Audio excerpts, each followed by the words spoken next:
Hey everyone, Precision Up Gaming here, bringing you another Diablo 3 tutorial on a great way to get some fast EXP to level up quickly.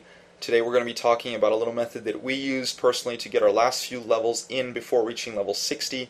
This method is highly malleable and can be applied to a whole variety of cases and scenarios, so just by understanding the ideas and concepts behind this method, you should be able to apply it to your situation, to your point of progression. So don't worry so much about the details, because there's a whole variety of ways of approaching this method and applying it so that it will really fit in with your game style. So most often we've noticed that in Diablo 3, if you level up according to just by progressing through the storyline, you should have no difficulty. The difficulty scales fairly well. However, if you have underleveled yourself, mainly because you've been rushing, or if you want to approach the level 60 content Inferno quickly, then this method will work fabulously for you. So there are a certain amount of requirements that need to be met to be able to apply this method correctly. First of all, you want to find a boss which can be accessed in a short amount of time and repeatedly by making a new game. So you want to either access the boss quickly through waypoints or run a short amount of distance. You really want to minimize your time before engagement of the boss to speed up the leveling process. Our choice is the Act 2 boss, Zoltun Kulle, as you can see, is Part 8, Soulstone Chamber. We make a new game here, and the Barbarian is going to be our runner for this case. Now, the second condition is that you want to be able to kill the boss in a short amount of time, and you want to be able to DPS him correctly or be able to tank him accordingly, just to minimize, again, the time that it takes to go through one run and to speed up your leveling process. So in this case, our Barbarian was our DPSer, and he goes into the party solo, mainly because then the boss will have less HP and will be easier to kill and will speed up the whole process. Now, the third condition is that you want to make sure that the EXP that you're getting from the quest is only rewarded upon talking to an NPC in town. You do not want to receive the EXP when you kill the boss directly, because that way everyone in your party can then join the game and be at the same point of progression as the one killing the boss, and everyone can benefit from turning in the quest to the NPC. So as you can see, after the Barbarian kills the boss, he invites swiftly everyone into the game, and then the people in the town will talk to the NPC, hand in the quest, and everyone receives the correct amount of EXP. Now, this method is very quickly done. Mainly, to give you an idea, in Nightmare difficulty, Zoltun Kulle gives you about 37 to 40k EXP range. In Hell, he gives about 94k, so almost 100k, and it takes about 2 minutes or less to do this entire run. And so it's easily repeatable and easily will give you a lot of EXP. Now, you don't necessarily have to do this with Zoltun Kulle. You can do this with a whole variety of bosses, as long as the three conditions are met. Some other bosses include Asmodan and the first boss of Act 4. That can be an entire run for you.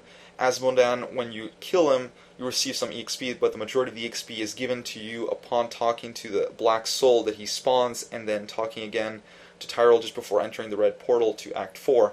So there's a whole variety of bosses. You really want to see where are you in your quest line, what progression, and what level are you. Obviously, you can do this at various difficulties depending on your level. Under 25, you want to head over to normal. From 25 to 50, you want to try to approach this in Nightmare, and from 50 to 60, Hell is where you're going to be heading off to. Now, even if you are having difficulty in Hell, sometimes even doing this method correctly in Nightmare will reward you a lot of EXP. For example, if you're having trouble with Act 2, Zoltun Kulle, as level, let's say, 51 or 52, then go ahead and do it in Nightmare. You'll still be receiving half about the EXP, and it's still very quick. So this method can be applied to various scenarios, and there's a way to enhance this method. In fact, there's a way that will benefit you even more, and that is pretty much in Diablo 3, when you make a game and you complete a quest, the quest progression is saved correctly. So if you kill Zoltun Kulle and leave your game before talking to Adria, the NPC in town, the quest progression will be saved, and you will be able to then turn in the quest in the next game that you create. Why is this important? Well, if you go with two people, one person can stay in the game as the host leaves, and that person can then hand in the quest, receive the reward, then join the next game that the host remade, and then receive the quest EXP a second time without killing the boss. That is incredibly important, and it's highly abusable for getting a lot of levels. However, Blizzard obviously knew of this, and they don't want you to exploit it, so you can only do it 2 times if you are with 2 people, 3 times with 3 people, 4 times with 4 people, and there's a whole variety of ways of doing it. So just experiment what works for you, and based on your situation, you should be able to use this method. Now, even for power leveling, this method is very good. If you are level 60 and you're trying to help out a friend who is of lower level, then you can level him up very quickly. Depending on his level, you can then access the according difficulty. And even for the person power leveling, it's still beneficial because every time you kill the boss and receive the quest reward, you do receive a certain amount of gold. I think for Zoltun Kulle it's 2,500, so it's a little bit of a reward for your effort in power leveling your friend, but mainly he'll be thanking you later and will be happy with your efforts. So just try out this method, see if it works for you, see how it can be done. Obviously make sure that the 3 conditions are met. Again, you need to be able to access the boss quickly, you have to be able to kill the boss in a short amount of time, and then you need to receive the quest reward through NPC in town as opposed to through killing the boss directly. So not every boss can be used for this method, but certainly there are a lot of variety of bosses that can. Anyways, I hope this video was instructive for some of you guys. Thanks for watching again. We really enjoy that support. If you enjoyed this video, be sure to like it, subscribe to us for future updates. We'll be posting a lot more video content and tutorials on high-end gear farming, specifically elites in Inferno, so stay tuned for that. Thanks for watching, and good luck on farming and leveling.